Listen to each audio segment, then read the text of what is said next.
Nagsisimula ang pelikula noong taong 1968 kung saan makikita natin ang isang batang magkasintahan, sina Iris at Paul, na nagdadrive papunta sa isang lugar.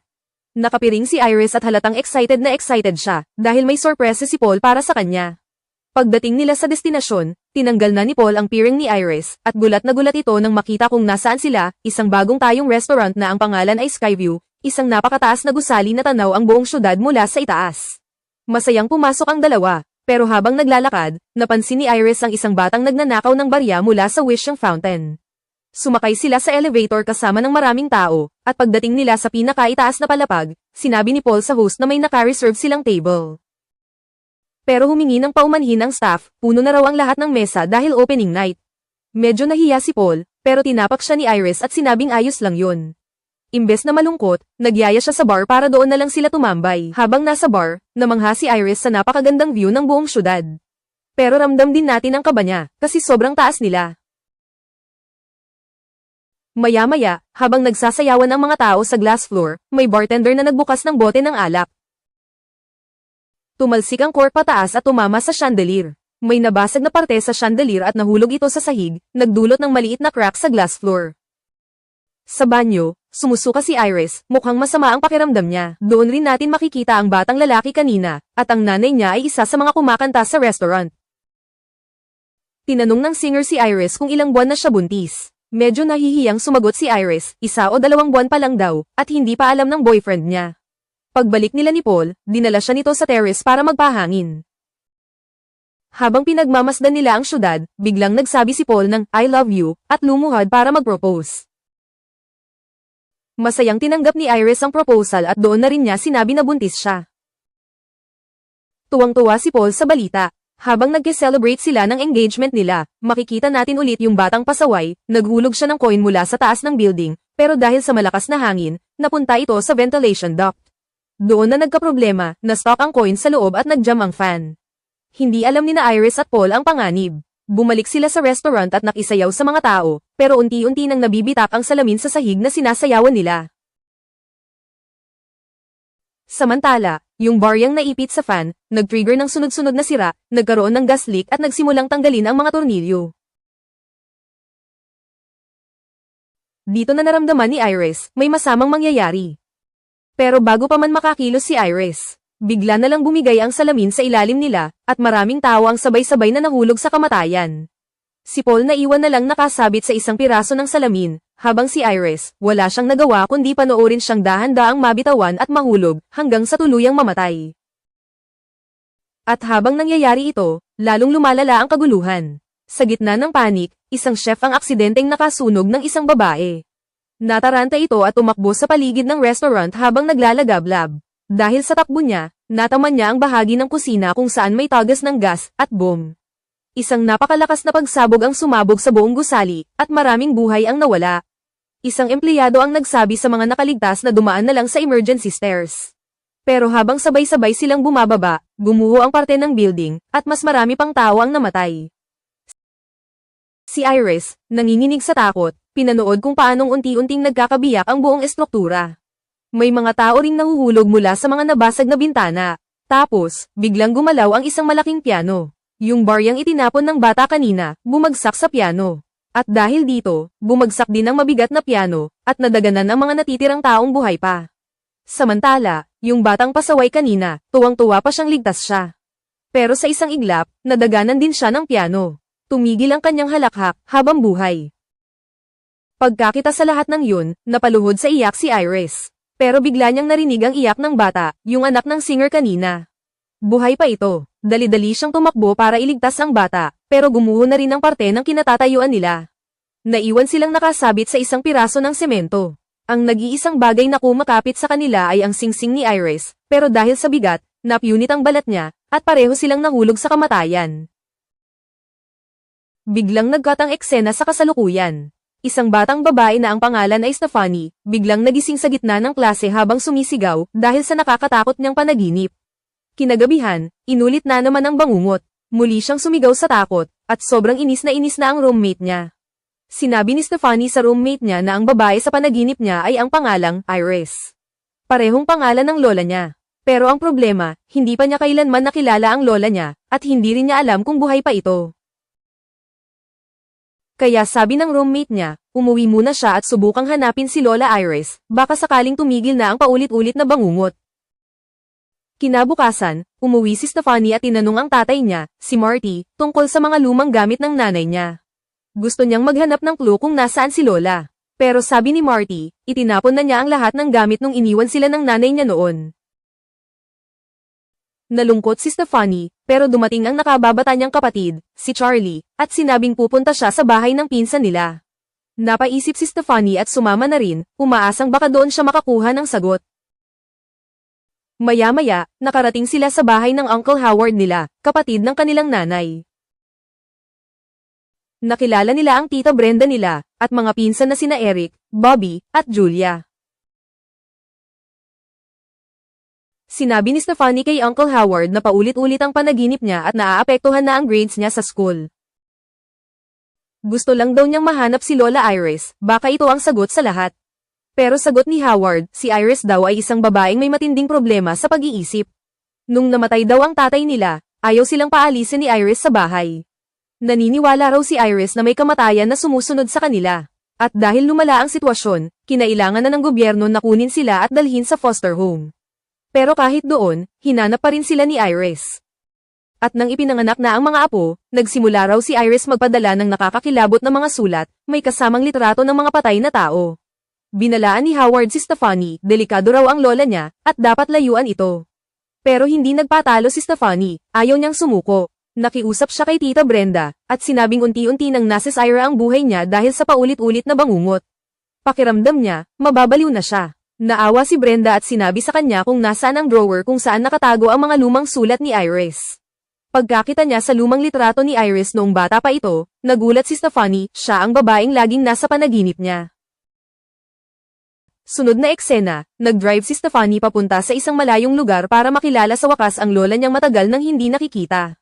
Pagdating niya, isang bahay na parang bunker ang nadatnan niya, may malalaking metal na pinto at sobrang higpit ng seguridad. Lumapit si Stephanie sa isang security camera at kinausap si Iris, at ipinakilala ang sarili bilang apo niya. Nang marinig yun, inutusan siya ni Iris na iwan ang kanyang susi at cellphone sa isang metal box, bago pumasok sa loob. Sumunod naman si Stephanie, at dahan-daang pumasok sa cabin. Sa wakas, nakita na niya ang lola niya ng harapan, unang beses sa buong buhay niya. Tuwa naman si Iris at agad siyang tinanong tungkol sa nanay niyang si Darlene. Sinabi ni Stephanie na iniwan sila ni Darlene noong 10 years old pa lang siya, at simula noon, hindi na nila ito nakita o narinig. Ipinaliwanag niya na kaya siya narito, ay dahil ilang buwan na siyang binabagabag ng paulit-ulit na bangungot tungkol sa trahedya sa Skyview. Pagkarinig noon, isinagot ni Iris na hindi lang basta panaginip ang nakita ni Stephanie, kundi isang premonition. Ikinwento ni Iris na noong nagpo-propose sa kanya si Paul, may bigla siyang pakiramdam na may masamang mangyayari. Kaya agad siyang kumilos at kinuha ang barya mula sa batang pasaway, yung coin na magpapasimula sana ng lahat. Pagkatapos noon, pumasok siya sa restaurant, kinuha ang mic ng singer, at inutusan ang lahat na lumabas dahil nabibitak na ang sahig. Dahil doon, maraming buhay ang naligtas, at ipinasara na rin ang restaurant magpakailanman. Pero, ayon kay Iris, ayaw ng kamatayan na may humahadlang sa plano nito. Kaya pagkatapos ng insidenteng yun, isa-isang sinundan ng kamatayan ang mga taong dapat sanang namatay, kabilang na si Paul. Ibinunyag pa ni Iris na sa pagdaan ng mga taon, inalam na niya ang lahat ng pwedeng malaman tungkol sa kamatayan. Inaral niya ang galaw nito at lagi niya itong iniiwasan. Pero 2 buwan na ang nakalipas, nalaman niyang may cancer siya. Ibig sabihin, unti-unti nang nawawala ang lakas niya para labanan ang kamatayan. Kaya ipinakita niya kay Stephanie ang isang librong siya mismo ang gumawa, hinimok niya itong manatili at pag-aralan ang lahat tungkol sa kamatayan, dahil nasa panganib ang buong pamilya nila. Ayon kay Iris, ligtas sila doon, dahil 20 taon na siyang hindi lumalabas sa lugar na iyon. Pero si Stephanie, hindi kumbinsido. Akala niya, nababaliw lang ang lola niya. Sinabi niyang hindi na sana siya pumunta roon. Tumalikod siya at umalis. Pagdating ni Iris sa may pintuan, nakaramdam siya ng matinding premonition, may masamang mangyayari kapag lumabas siya. Pero kahit may babala, tumakbo siya papunta sa apo niya, at pilit iniaabot ang libro. Pinakiusapan niya si Stephanie na kunin ito, at lumayo ng kaunti para mapatunayan na totoo ang lahat. At bigla na lang, nag-cut ang eksena sa libing ni Iris. Halos lahat ay naaawa kay Stephanie, kasi siya mismo ang nakasaksi sa trahedya. Biglang dumating si Darlene, ang nanay ni Stephanie, para magbigay galang sa kanyang ina. Gulat ang lahat, pero si Stephanie, galit na galit. Hindi niya matanggap na ngayon lang nagpakita ang ina niya, matapos silang iwan ng walang palem. Kinabukasan, nagtipon ng buong pamilya sa bahay ni Uncle Howard para sa barbecue. Pati si Darlene, dumalo rin. Samantala, binuksan ni Stephanie ang libro ng lola niya, at sa loob nito, nakita niya ang mismong baryang dapat sana ang magsisimula ng trahedya. Habang nagbabasa, nakita rin niya ang mga iginuhit ni Iris, mga ilustrasyon kung paano maaaring mamatay ang isang tao. Biglang umihip ang malakas na hangin at nahulog ang isang family picture sa sahig. May piraso ng basag na salamin na bumagsak sa harap mismo ni Stephanie. Nabahala siya sa nangyari, kaya nagmadali siyang pumunta sa bahay ni Uncle Howard para siguraduhin kung ligtas ang lahat. Pagdating niya sa party, nakita niyang ayos naman ang lahat. Pero ang ginhawa niya ay agad napalitan ng takot, kasi nadulas si Howard sa isang piraso ng salamin, at napahandusay. At sa hindi inaasahan, bumagsak ang isang kalaykay sa ibabaw ng lawnmower, at biglang humandar ito. Diretso itong tumama sa mukha ni Howard, brutal ang pagkakasugat at agad siyang binawian ng buhay. Pagkatapos ng libing ni Howard, naniniwala na si Stephanie na totoo ang lahat ng sinabi ni Lola Iris. Kaya naman, seryoso na niyang pinag-aaralan ang libro. Ipinaliwanag niya sa pamilya na isa-isang kinukuha ng kamatayan ang lahat ng taong dapat sanay namatay sa Skyview disaster. Dahil napakaraming nakaligtas noon, umabot ng ilang taon bago maabot si Iris, na isa sa mga huling dapat mamatay ayon sa premonition. Sabi ni Stephanie, habang hinahabol ng kamatayan ang mga taong yun, nakapag-anak pa sila ng mga anak at apo. Ibig sabihin, pati ang mga hindi dapat nabuhay, gaya ng mga apo ni Iris, ay kasama na ngayon sa listahan ni kamatayan. Inisa-isa ni Stephanie, ligtas ang tatay niya at si Tita Brenda kasi hindi sila direktang kaangkan ni Iris. Pero kaya si Uncle Howard ang unang kinuha, dahil siya ang pinakamatanda sa pamilya ni Iris. Kung susundan ng ayos, ang susunod na biktima ay ang pinsan niyang si Eric, tapos si Julia, at sunod si Bobby. At pagkatapos makuha ang pamilya ni Howard, si Darlene at ang mga anak nito ang susunod. Ang problema, walang naniniwala kay Stephanie. Imbes na makinig, nagagalit pa sa kanya ang pamilya niya. Kinabukasan, nagising si Stephanie ng maaga at agad ginayang si Charlie, hindi raw sumasagot si Eric sa mga tawag niya buong gabi. Nag-aalala na sila, kaya agad silang tumakbo papunta sa bahay ni Eric. Pero pagdating nila, ayos naman si Eric. Walang kahit anong pinsala, mukhang ligtas siya. Sabi ni Stephanie, mag-ingat pa rin siya. Pero tinawanan lang ito ni Eric, at mayabang pang sinabing, immune ako sa kamatayan. Biglang lumabas si Julia, ready na para mag-jogging. Pero dito na nagsimula ang sunod-sunod na trahedya. Habang naglalakad si Julia, hindi niya napansin ang paparating na garbage truck. Bigla siyang nahulog sa likod nito, at nang hindi namamalayan ng driver, naipasok siya sa compactor. Nakita ito ni Stephanie, Eric, at Charlie, nagtakbuhan sila papunta sa truck, pero nakabukas na ang crusher mode. Sumigaw ang mga lalaki para paalalahanan ng garbage collector, pero naka-headphones ito at walang naririnig. Si Stephanie, umakyat agad sa truck at pilit hinayla si Julia palabas. Nahawakan na niya ang kamay nito, pero bigla na lang tumigil ang makina, at sa isang malakas na pagpitik, nadurog ang ulo ni Julia. Sa sunod na eksena, iyak ng iyak ang buong pamilya sa pagkamatay ni Julia. At dito na naniniwala sila kay Stephanie, totoo nga ang lahat. Inamin ni Stephanie na nagkamali siya sa pagkakasunod-sunod, pero biglang may pasabog si Tita Brenda. Hindi raw tunay na anak ni Howard si Eric. Nagkaroon daw siya ng relasyon sa ibang lalaki noon, at si Eric ang naging bunga. Galit na galit si Eric sa revelasyong ito. Pero humingi ng tawad si Brenda, sinabi niyang may pinagdaraanan sila ni Howard noon kaya nangyari yun. Pagkarinig ng lahat ng yun, na-realize ni Bobby na siya ang susunod sa listahan ng kamatayan. Dali-dali siyang lumapit kay Stephanie at nakiusap na tulungan siya. Bumalik sila sa notebook ni Iris, at doon nila nakita ang pangalan ng isang lalaking tinatawag na JB, isang taong nakaligtas sa kamatayan at nakatakas sa kapalaran. Nang marinig ito ni Darlene, ibinunyag niyang madalas banggitin ni Iris si JB noon. At ayon sa kanya, nagtatrabaho raw ito sa isang ospital na hindi naman ganon kalayo. Kaya nagdesisyon sina Charlie, Darlene, Stephanie, Bobby, at Eric na puntahan si JB para humingi ng tulong. Pagdating nila sa ospital, nakilala na rin nila sa wakas si JB, nagtatrabaho siya sa morgue. At dito, na-shock ang lahat sa revelasyon, si JB pala ay yung batang anak ng singer na nakita noon sa Skyview, at siya rin ang huling dapat mamatay pagkatapos ni Iris. Ikinwento ni JB na matagal nang nahanap siya ni Iris, at siya ang tumulong para mapagtanto niya ang katotohanan. Si JB rin ang tumulong sa kanya na pagtibayin ang bunker, at nagbigay rin ng mga medical supplies para sa sakit niya. Tinanong ng grupo kung paano sila makaliligtas. Sagot ni JB, una, pwede kang pumatay ng ibang tao, at makukuha mo ang oras na natitira para sa kanila. Pero kung gusto talaga nilang putulin ang cycle, kailangan nilang mamatay mismo. Ibinahagi ni JB ang tungkol sa isang babae na nasa listahan na rin ni kamatayan, pero nang mamatay siya ng ilang minuto at nabuhay muli ng mga doktor, doon tuluyang naputol ang chain. Nagawa niyang dayin ang kamatayan. Pero ngayon, sabi ni JB, pagod na siya sa lahat ng ito. May sakit na rin daw siya, gaya ni Iris, kaya ang gusto na lang niya ay mag-enjoy sa natitirang buhay niya. Payo niya sa grupo, itigil niyo na to. Mabuhay na lang kayo ng tahimik. Pagkaalis nila, nagpanik ang grupo kung anong susunod nilang gagawin. Biglang nagsuggest si Eric ng nakakagulat na plano, patayin si Bobby, tapos ay revive siya. Hindi sang-ayon si Stephanie, pero napapayag ni Eric ang kapatid niya at dinala ito palayo.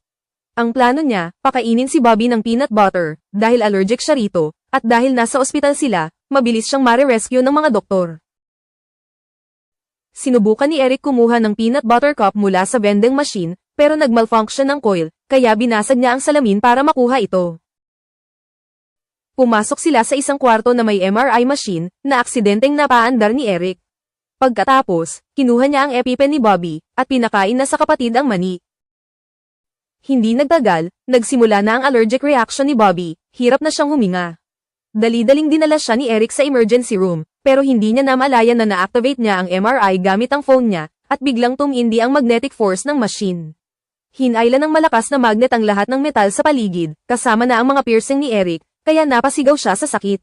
Mas malala pa, may wheelchair sa likod niya, hinaila rin ito ng magnet at tumama kay Eric, tuloy-tuloy siyang naitulak papasok sa MRI.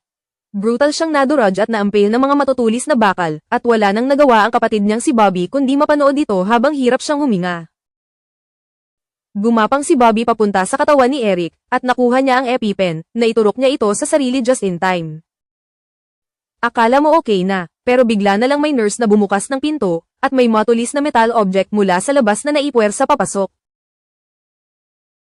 Dahil sa sunod-sunod na trahedya, lubos nang nabigla at naguluhan si Darlene at ang mga anak niya, kaya nagdesisyon silang ikulong ang sarili sa bunker ni Iris dahil ito na lang ang tanging lugar na maaaring ligtas. Dito, nahulog ang isinumpang barya mula sa bulsa ni Stephanie, hindi niya ito namalayan.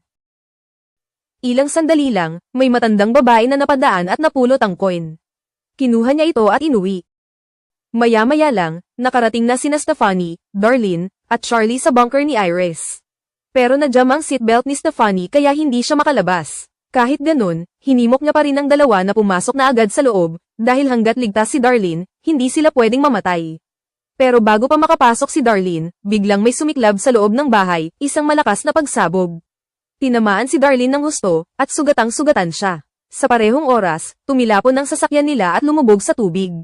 Nakulong si Stephanie sa loob, hirap makaalpas sa seatbelt, at si Charlie naman naipit sa ilalim ng isang malaking bato. Pero kahit duguan at halos di na makalakad, gumapang si Darlene papunta sa anak niya at pinalaya ito.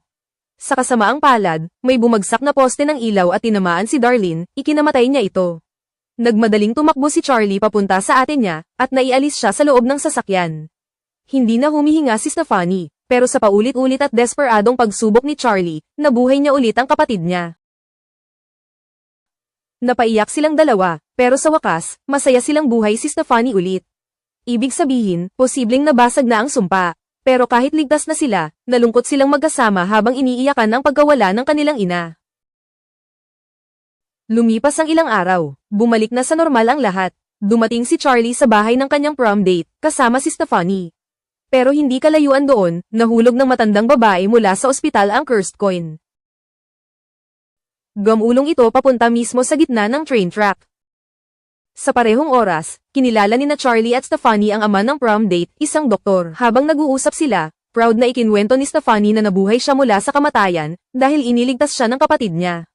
Pero sinabi ng doktor, kung nawalan ka lang ng malay, pero humihinga ka pa rin, at nakuha lang ni Charlie ulit ang normal mong paghinga, ibig sabihin, hindi talaga tumigil ang puso mo. Hindi ka pa talaga namatay. Pagkarinig nila nito, nanginig at napatigil sina Stephanie. Na-realize nila, baka hindi pa tapos ang sumpa. Bigla, napansin ni Stephanie ang mga palatandaan sa paligid, mga posibleng sanhi ng kamatayan nila, at sa di inaasahang sandali, may tren na biglang na-derail, at dumiretso papunta sa kanila. Tumakbo sila at nakaiwas sa huling sandali. Akala nila ligtas na sila. Pero,